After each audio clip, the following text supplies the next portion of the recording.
नमस्कार दोस्तों, आप सभी का स्वागत है हमारे चैनल भक्ति विद संस्कार में। आज हम बात करने वाले हैं शुक्रवार प्रदोष व्रत के बारे में कि यह व्रत क्यों रखा जाता है, शुक्रवार प्रदोष की कथा क्या है और सबसे जरूरी क्या करें और क्या नहीं करें, ताकि भगवान शिव और माता पार्वती की कृपा हमारे जीवन में बनी रहे। अगर आप भी अपने जीवन की परेशानियों से छुटकारा चाहते हैं, घर में सुख शांति और धन समृद्धि चाहते हैं, तो ये वीडियो पूरा जरूर देखिए। प्रदोष व्रत क्या होता है? दोस्तों, प्रदोष का मतलब होता है दिन ढलने के बाद का समय, यानी संध्या काल। जब दिन और रात मिलते हैं उसी समय को प्रदोष काल कहा जाता है। शास्त्रों के अनुसार प्रदोष काल में भगवान शिव की पूजा करने से बहुत बड़ा पुण्य मिलता है और जब प्रदोष शुक्रवार को आता है तो इसे विशेष रूप से शिव पार्वती का प्रदोष माना जाता है। यह व्रत खास तौर पर वैवाहिक जीवन में शांति, सौभाग्य वृद्धि, धन समृद्धि, मनोकामना पूर्ति और घर के कष्ट दूर करने के लिए बहुत शुभ माना गया है। शुक्रवार प्रदोष व्रत की कथा बहुत समय पहले की बात है। एक नगर में धर्मदत्त नाम का एक गरीब ब्राह्मण रहता था। वह बहुत ही सच्चा और शिव भक्त था, लेकिन उसकी जिंदगी में दुखों की कमी नहीं थी।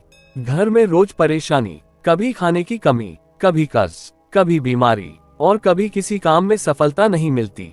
धर्मदत्त की पत्नी बहुत परेशान रहती थी। एक दिन उसने दुखी होकर कहा, हम भगवान शिव की पूजा करते हैं, फिर भी हमारे जीवन में खुशियां क्यों नहीं आती? धर्मदत्त ने बहुत शांत होकर कहा, भगवान परीक्षा लेते हैं, भक्ति कभी व्यर्थ नहीं जाती। चलो इस बार हम प्रदोष व्रत पूरी श्रद्धा से रखेंगे। व्रत का संकल्प। शुक्रवार का दिन आया। धर्मदत्त ने सुबह स्नान किया, साफ कपड़े पहने और भगवान शिव के सामने हाथ जोड़कर कहा, हे महादेव, मैं आज प्रदोष व्रत कर रहा हूँ, मेरे जीवन के दुख दूर कर दीजिए। उसने पूरे दिन उपवास रखा, दिन भर मन में ओम नमः शिवाय का जाप करता रहा। प्रदोष काल में पूजा। शाम को प्रदोष काल आया। धर्मदत्त और उसकी पत्नी ने फिर स्नान किया, घर में दीपक जलाया और शिवलिंग पर जल, दूध, बेलपत्र, फूल, धूप, दीप चढ़ाया। इसके बाद उन्होंने शिव जी और माता पार्वती की आरती की और मन में प्रार्थना की, हे शिव पार्वती, हमारे जीवन से दुख दूर कर दो और हमें सही रास्ता दिखाओ। मंदिर में दर्शन। उसी दिन नगर के शिव मंदिर में विशेष पूजा हो रही थी। धर्मदत्त अपनी पत्नी के साथ मंदिर पहुंचा। वहां एक संत ने उन्हें बताया, बेटा, प्रदोष व्रत का फल बहुत बड़ा होता है। जो श्रद्धा से प्रदोष काल में शिव जी की पूजा करता है, उसके जीवन से संकट कट जाते हैं। शिव कृपा का चमत्कार। कुछ ही दिनों में धर्मदत्त की जिंदगी बदलने लगी। उसे एक अच्छा काम मिल गया, कर्ज धीरे धीरे उतरने लगा, घर में धन आने लगा और पत्नी की तबीयत भी ठीक रहने लगी। सबसे बड़ी बात, जिस घर में रोज तनाव होता था, वहां अब शांति और प्रेम रहने लगा। धर्मदत्त ने मन ही मन कहा, हे महादेव, आपकी कृपा सच में अद्भुत है। प्रदोष व्रत कभी खाली नहीं जाता।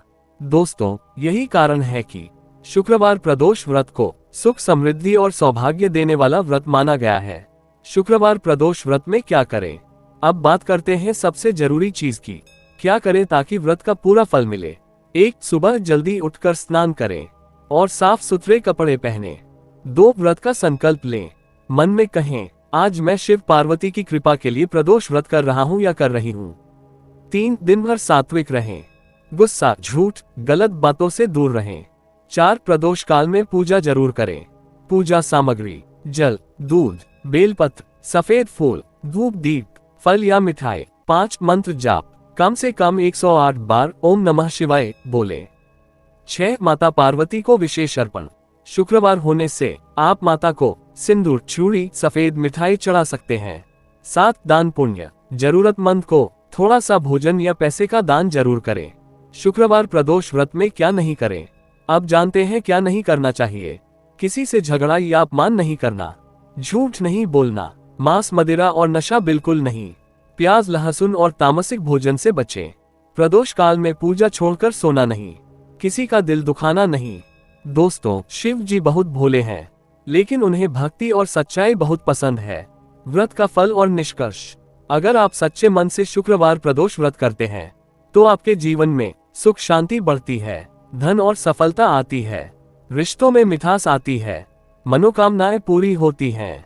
तो दोस्तों, आज से ही आप भी प्रदोष व्रत की शुरुआत कर सकते हैं। भगवान शिव और माता पार्वती आपके घर पर अपनी कृपा बनाए रखें। अगर आपको यह वीडियो अच्छा लगा हो तो इसे लाइक जरूर करें और अपने दोस्तों के साथ शेयर करें। ऐसी ही भक्ति कथाओं के लिए चैनल को सब्सक्राइब करना ना भूलें। जय भोलेनाथ। हर हर महादेव। प्रदोष काल में शिव जी की पूजा कर ली तो किस्मत बदलते देर नहीं लगती।